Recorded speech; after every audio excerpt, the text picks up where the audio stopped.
नमस्कार दोस्तों, स्वागत है आपका YouTube चैनल पढ़ो अकेडमी पर। मैं हूं आपका दोस्त नितेश। आज के वीडियो में स्पेशल वीडियो है आपके लिए। इसमें मैं केवल आपको 5 अक्षर बता रहा हूं जिसको मैंने पंचाक्षरी नाम दिया है। ये आपको कहीं भी किसी भी चैनल पर नहीं मिलेगा, लेकिन इस पंचाक्षरी को आपने अच्छी तरीके से समझ लिया तो दुनिया के किसी भी कंपटीशन में बैठ जाना आप। इसमें से आपको सवाल मिलेंगे ही मिलेंगे और संस्कृत के एक साथ 16 टॉपिक क्लियर हो जाएंगे।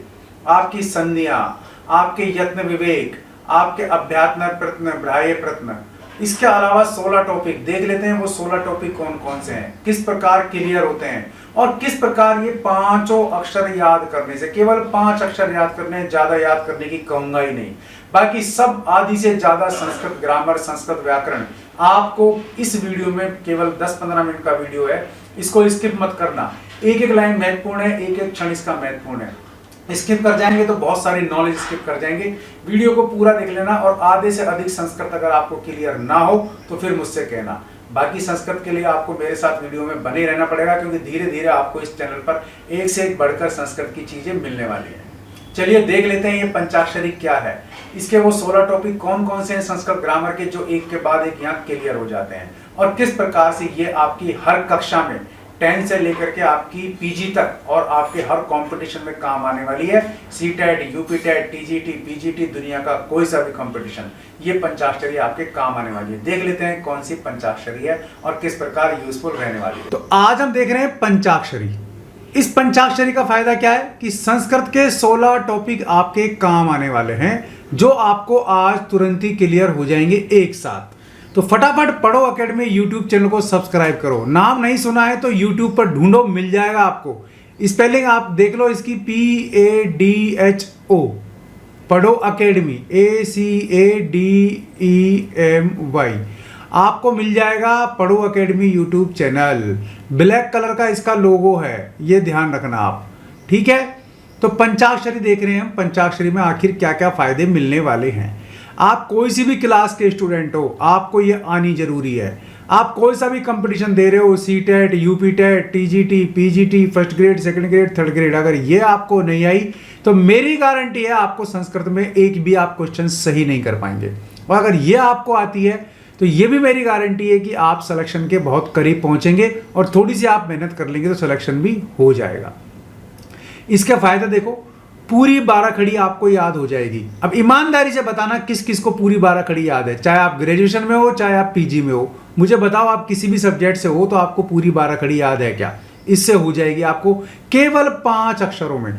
गिनती के केवल 5 अक्षर बताऊंगा आपको, बाकी सब हो जाएगा। दूसरा, सभी वर्ग याद हो जाएंगे। संस्कृत में बताए गए हैं आपको 5 वर्ग, ये सभी के सभी आपको याद हो जाएंगे। वर्ग पता है, नहीं पता है तो देखते रहो यूट्यूब चैनल पढ़ो अकेडमी। सभी वर्गों के सभी वर्ण याद हो जाएंगे, सभी वर्ण आपको याद हो जाएंगे, ठीक है। कितने वर्ण हैं कुल आपको पता भी नहीं होगा तो फटाफट कमेंट बॉक्स में लिख दो। सभी अनुनासिक वर्ण याद हो जाएंगे। अनुनासिक क्या है, अनुस्वार क्या है, दोनों का फर्क पता लग जाएगा और ये आपको याद हो जाएंगे। सभी व्यंजन आपको याद हो जाएंगे। संस्कृत में या हिंदी में 2 ही चीजें होती हैं, स्वर और व्यंजन। तो बताओ कितने व्यंजन है, संख्या ही बता दो आप मेरे को। अगर है तो बहुत अच्छा, नहीं है तो पढ़ो अकेडमी यूट्यूब चैनल देखते रहो। आप कोई सी भी क्लास के स्टूडेंट हो, कोई सा भी कंपटीशन दे रहे हो, आपको आना जरूरी है।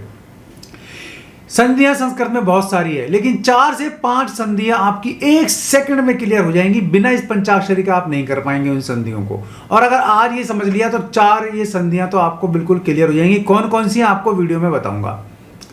फिर प्रत्याहार की बात आती है, झल प्रत्याहार है ना, मैंने आपको बताए थे, झर प्रत्याहार, फिर आपको खर प्रत्याहार, फिर आपको जश प्रत्याहार। बहुत सारे प्रत्याहार हैं, कितने हैं बताओ जरा फटाफट, है ना, लिखो कमेंट बॉक्स में। पता है तो, नहीं है तो पढ़ो अकेडमी यूट्यूब चैनल देखते रहो। उपपदा याद हो जाएगी आपके, है ना। उपपदा क्या होती है पता ही नहीं होगा, पता है तो बहुत अच्छी बात है, लिखो फटाफट कमेंट बॉक्स में। स्पर्श वर्ण पता चल जाएंगे, कौन कौन से हैं, कितने हैं, लिखो फटाफट कमेंट बॉक्स में। आदि से अधिक संस्कृत और संस्कृत व्याकरण आपको रट जाएगी। जो बिगिनर्स है ना, उनके लिए तो बहुत जरूरी है, इंपॉर्टेंट है ये पंचाक्षरी। ये 5 अक्षर हैं, केवल 5 अक्षर। नहीं पढ़े तो जिंदगी बेकार, संस्कृत आपको कभी नहीं आएगी, है ना, इसलिए पढ़ लेना। सभी उदित वर्ण याद हो जाएंगे। स्पर्श वर्ण क्या होते हैं, उदित वर्ण क्या होते हैं, उच्चारण स्थान आपको याद हो जाएंगे, कितने उच्चारण स्थान है। सभी स्पष्ट प्रश्न याद हो जाएंगे आपको। प्रश्न अभ्यंतर प्रश्न होते हैं, है ना, एक होते हैं बाह्य प्रश्न, एक होते हैं अभ्यंतर प्रश्न, है ना। यत्न विवेक में हम इनको पढ़ते हैं, तो आपके ये वाला टॉपिक आधे से ज्यादा क्लियर हो जाएगा। मैं ये नहीं कहता पूरा, पर आधे से ज्यादा। लेकिन ये क्लियर नहीं होगा ना यहाँ आज आपको पंचाक्षरी के माध्यम से, तो आपको पूरे याद भी नहीं होंगे, हमेशा आते हैं, ठीक है ना। यत्न विवेक आप समझ लेंगे कैसे क्या होते हैं। यम क्या होता है, किस किस को पता है बताओ यम क्या होता है। नहीं पता है तो आज आपको पढ़ो अकेडमी यूट्यूब चैनल पर पता चल जाएगा। तो अब नीचे चलेंगे हम और देखेंगे क्या पंचाक्षरी, ये पंचाक्षरी आखिर है क्या। तो उससे पहले नीचे चलें, मेरा निवेदन है आपसे कि चैनल को फटाफट सब्सक्राइब करो, लाइक करो वीडियो को और बेल आइकन दबा लो। अब देखते हैं वो बहुप्रतीक्षित पंचाक्षरी क्या है। नीचे आते हैं हम इस वीडियो में थोड़ा सा और आपको पंचाक्षरी तक ले चलते हैं। चलो यहाँ ये देखो, ये आपको पंचाक्षरी आपके सामने नजर आ रही है, क्लियर है। मैंने आपको कहा था केवल 5 अक्षर बताऊंगा, तो अब 5 अक्षर रट लो आप। कु, चू, टू, तू और पू, ये पांचों लिखे हुए हैं आपके, केवल 5 अक्षर रट लो। अब ये एक छोटा सा सूत्र है संस्कृत का, ये आपको याद हो गया तो सब हो जाएगा। कु से मतलब है क वर्ग, चू से मतलब है च वर्ग, टू से मतलब है ट वर्ग, ता से मतलब है त वर्ग, तू से, पू से मतलब है प वर्ग। अब इस क वर्ग में क्या क्या है, 5 अक्षर, प्रथम द्वितीय तृतीय चतुर्थ और पंचम। प्रथम द्वितीय तृतीय चतुर्थ और पंचम 5 अक्षर हैं। क वर्ग में का, खा, गा, घा, ङ। च वर्ग में च, छ, ज, झ, य। ट वर्ग में ट, ठ, ड, ढ, ण। त वर्ग में त, थ, द, ध, न। प वर्ग में प, फ, ब, भ, म। अब इनसे आपको रटना है और आप देखो कितनी चीजें केवल इसी छोटी सी टेबल में क्लियर हो जाती हैं। सबसे पहले मैंने कहा था संधियां क्लियर हो जाएंगी। चर्त संधि में पढ़ा चुका, जशत्व पढ़ा चुका, अनुस्वार पढ़ा चुका और अनुनासिक भी पढ़ा चुका। चर्त में प्रथम अक्षर आपके आता है ना। तो देखो प्रथम अक्षर कौन कौन से हैं आप देख लो यहाँ पर, है ना, ये प्रथम अक्षर है आपका। जशत्व में आपके तृतीय अक्षर आता है, तो तृतीय अक्षर कौन कौन से हैं ये आप देख लो, ये आपकी तृतीय अक्षर की लाइन है, तो ये आपको याद करनी है ना। अनुस्वार में आपके केवल ना और मैं ही आते हैं, केवल आपके ये आपके अनुस्वार संधि में आता है ना। अनुस्वार संधि में हम अनुस्वार को बिंदी समझते हैं, लेकिन बिंदी में तो वो कन्वर्ट होता है। अनुनासिक में आपके ये 5 वर्ण आते हैं। पंचम वर्ण आपका है, ये अंतिम पंक्ति है आपकी, ये अनुनासिक वर्ण है, ङ, य, ण, न, म। इसके अलावा अनुनासिक वर्ण आपको नहीं मिलेंगे। तो ये चारों संधियां आपको क्लियर हो गई होंगी, नहीं हुई है तो वो पढ़ लेना एक बार, आपको क्लियर हो जाएंगी, क्योंकि बिना इनके पता हुए आप संधि नहीं पढ़ सकेंगे। अब उपदमानी की बात करें तो देखो पा और फा, अगर ये चिन्ह आपको मिल जाए तो समझ लेना उपदमानी है। सवाल आएगा निम्न में से कौन सा उपदमानी है, पा, फा, पा, फा। तो आपको इनमें से ध्यान रखना है। ये चिन्ह अगर आपको मिल जाए इस तरीके के, एक उल्टा चांद एक सीधा चांद, तो समझ लेना आप उपदमानी है। जीवामूल्य प्रथम और द्वितीय वर्ण होता है ना, लेकिन इसमें क और ख ही होगा केवल, और उसमें भी ये चिन्ह आपको मिले तो जीवामूल्य होगा। ये इसके बिना आपको क्लियर नहीं हो रहा था, तो मैंने आपको बताया, रट भी सकते हो। अब अनुस्वार, अनुस्वार मैंने आपको बताया केवल 2 हैं, ना और मा। स्पर्श वर्ण कितने हैं, 25 हैं, है ना। उदित वर्ण भी 25 हैं। अब स्पर्श और उदित वर्ण किसको कहते हैं, दोनों सेम ही हैं, है ना। और ये जो मैंने आपको बताया था ऊपर, कु, चू, टू, तू और पू, ये 5 वर्गों के हम अक्षर मिलाएंगे तो 25 होते हैं। गिनो, 5 एकम 5, 5 दूनी 10, 5 तिया 15, 5 चौक 20 और 5 25। ये पूरे वर्ण 25 वर्ण हैं। इनको हम क्या कहेंगे, इनको हम स्पर्श वर्ण भी कहते हैं, इनको हम उदित वर्ण भी कहते हैं। नहीं पता है तो सीख लो, आज पढ़ो अकेडमी यूट्यूब चैनल पर। पता है तो बहुत अच्छी बात, आप अच्छे इंटेलिजेंट है। व्यंजन, व्यंजन कुल 42 होते हैं, कहीं कहीं आप 43 भी पढ़ेंगे, लेकिन हम 42 पढ़ रहे हैं। इसमें से 25 तो जो मैंने आपको ऊपर बता दिए ये वाले, है ना, सभी वर्ग। इसके अलावा 4 ऊष्म वर्ण हैं। ऊष्म वर्ण कौन से हैं, श, श, है, ये आपके ऊष्म वर्ण हैं। फिर आपके 4 अंतस्थ वर्ण हैं। अंतस्थ वर्ण कौन से हैं, ये, रे, ले, वे, ये आपके 4 अंतस्थ वर्ण है। रटते चलो, आप नहीं है तो आप रटते चलो। 4 यम है आपके। यम क्या क्या है मैं आपको नीचे बताऊंगा। ये रहा यम, इतने पढ़ लो जितने बताऊं। एक अनुस्वार है आपका, अनुस्वार मतलब ये। एक विसर्ग है आपका, मतलब ये। एक जीवामूल्य है आपका, जीवामूल्य मैंने आपको बताया था। ये कै, ये ऐसा साइन है तो, है ना, और ये कै ऐसा साइन है तो। फिर उपधमानी है आपका, ये पा है ना, और ये फा, ये आपके उपधमानी हो गए। दुस्पृष्ट है आपके, दुस्पृष्ट भी नीचे बताऊंगा आपको क्या होता है। चलिए क्लियर करते चलते हैं। यम, यम किसको कहते हैं बताओ। यमराज वाला यम नहीं है, लेकिन यम यहाँ पे संस्कृत में होता है। देखो समझ लो, वर्ग के प्रारंभिक 4 वर्णों में से, वर्ग के प्रारंभिक 4 वर्ण कौन कौन से हैं आप देख लो भाई। ये वर्ग है आपका क वर्ग, इसके प्रारंभिक 4 वर्ण हो गए क ख ग घ, है ना। इसी तरह के इसके ये हो गए 4 वर्ण। तो वर्ग के प्रारंभिक 4 वर्णों में से किसी भी एक के आगे किसी भी वर्ग के पंचम वर्ण के रहने पर, पंचम वर्ण तो बहुत जरूरी है उसका। कौन सा वर्ण जरूरी है? 5वां वर्ण जरूरी है। और प्रथम 4 अक्षर 1 2 3 4, है ना। इसके आगे मान लो आपके 5वां वर्ण आ रहा है, इसके आगे अगर आपका 5वां वर्ण आ रहा है तो पहले के जैसे द्वितीय वर्ण को, अब इनमें से कोई सा भी वर्ण आ जाए, है ना, पहला आ जाए, दूसरा आ जाए, तीसरा आ जाए, चौथा आ जाए, पर ये दोनों सेम ही होंगे। कैसा? दूसरे के साथ दूसरा, तीसरे के साथ तीसरा, पहले के साथ पहला, चौथे के साथ चौथा ही होगा। और इनके आगे आपका पंचम अक्षर होना जरूरी है। तो द्वितीय वर्ण को, तो सेकंड नंबर वाले वर्ण को हम क्या कहेंगे? सेकंड नंबर वाले वर्ण को हम कहेंगे यम। अब देख लो, समझ लो इसको। उदाहरण देख लो आप, पलिक्कनी, है ना। पलिक्कनी में ये पंचम अक्षर तो आपके आ रहा है ना, और यहां 2 आपके एक जैसे वर्ण आ रहे हैं कक का, तो जो दूसरा वाला आधा कक का है ये आपका यम कहलाएगा।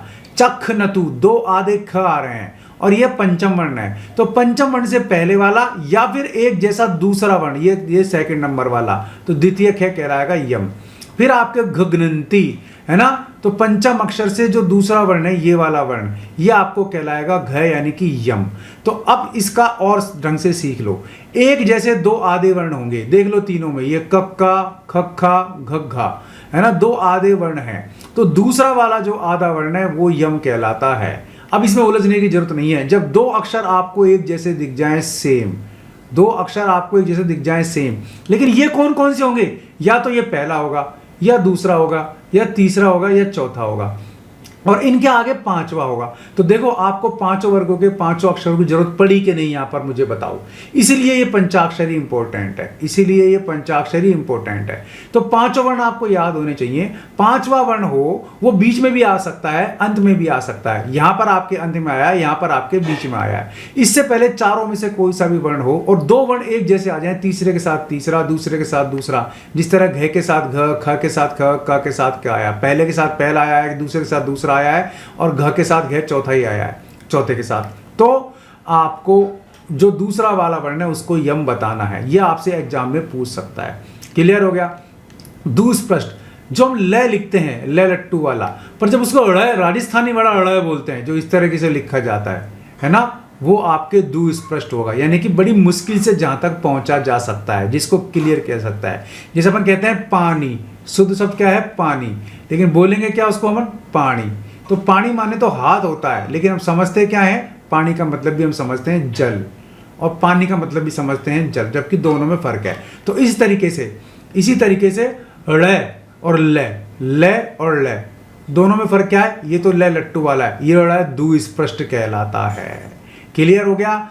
स्पष्ट प्रश्न ये 25 होते हैं। 25 में आपको ऊपर बता चुका, क ख ग घ ङ च छ ज ज य त थ द द न प प ब ब म ट ठ ड ढ न, ये 5 वर्णों के 5 अक्षर, 5 गुणा 5, ये आपके हो गए 25 स्पष्ट प्रश्न होते हैं। तो 25 देखो, 25 आपके स्पर्श वर्ण भी 25 हो गए, है ना, उदित भी आपके 25 हो गए, और आपके स्पष्ट प्रश्न भी 25 हो गए। तो 25 की संख्या में 3 है। बताओ आपको ये पंचाक्षरी की जरूरत पड़ी कि नहीं पड़ी? कितनी चीजें क्लियर होती जा रही हैं। अब यत्न पर आ जाते हैं। बाह्य यत्न और अभ्यंतर यत्न, 2 तरीके के यत्न होते हैं। बाह्य यत्न में विवार, श्वास और अघोष, इसमें आपके प्रथम और द्वितीय अक्षर आते हैं। क्या होगा? प्रथम और द्वितीय क्या? ख, है ना, च झ, है ना, छ है ना, जय झ नहीं, ये जय झ नहीं आएगा। कु वर्ग, कै वर्ग, च वर्ग, तय थ, ट ठ, प फ, हो गए दो दो दो दो दो। अब इसका मतलब ये नहीं केवल यही है, इसके अलावा भी बहुत सारे हैं, लेकिन ये तो आपको रटने ही पड़ेंगे। विवार, श्वास, अघोष में प्रत्येक वर्ग का प्रथम और द्वितीय अक्षर आता है। संवार, नाद, घोष में आपके तीसरा, चौथा, पांचवा अक्षर आता है। तो बताओ आपको जरूरत पड़ी कि नहीं पड़ी इस पंचाक्षरी की? पांचों अक्षर याद होंगे तो इसमें से पहला दूसरा तो आप विवार, श्वास, अघोष में कर देंगे। संवार, नाद, घोष में आपको तीसरा, चौथा, पांचवा अक्षर आएगा। क्लियर हो गया? और भी है, मैं ऐसा नहीं कहता इनमें यत्न में और शामिल नहीं है, पर जब यत्न विवेक पढ़ेंगे तो ठीक से पढ़ेंगे। फिलहाल पंचाक्षरी का महत्व बता रहा हूं। अल्प प्राण, इसमें पहला, तीसरा, पांचवा वर्ण आता है। महाप्राण दूसरा और चौथा वर्ण आता है। ये रट लेना, इसमें और भी चीजें शामिल है, पर फिलहाल हम पढ़ रहे हैं पंचाक्षरी, उसके महत्व, उसकी विवक्षा में हम इन चीजों को देख रहे हैं। अब आपको समझ में नहीं आया तो मुझे बताओ, अगर आ गया तो फिर किस बात का कष्ट है कि हम पढ़ो एकेडमी यूट्यूब चैनल को सब्सक्राइब ना करें। बेल आइकन जरूर दबा लो, वीडियो को भी लाइक कर दो, क्योंकि इस तरह की चीज़ आपको कहीं भी नहीं मिलने वाली है। फिर भी कोई डाउट है तो पूछना। और ये पंचाक्षरी इतनी महत्वपूर्ण है, आपने देख लिया पूरे 16 टॉपिक हमने क्लियर कर दिए एक साथ, पूरे 16 टॉपिक कौन कौन से? ये देखो, ये यहाँ तक 16 की गिनती आ रही है आपकी।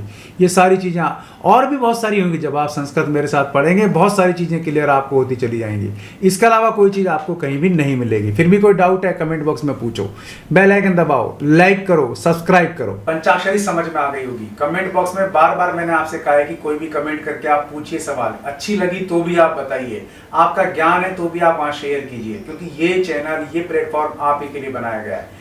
वीडियो पसंद आया तो लाइक और शेयर जरूर कर देना, चैनल पसंद आया सब्सक्राइब कर लेना, बेल आइकन दबा देंगे आप तो पढ़ो एकेडमी यूट्यूब चैनल के नोटिफिकेशंस भी आपको मिलते रहेंगे। आज के लिए इस वीडियो में बस इतना ही। ऐसे ही किसी यूजफुल वीडियो में फिर मिलूंगा, तब तक के लिए नमस्कार, जय हिंद, जय भारत।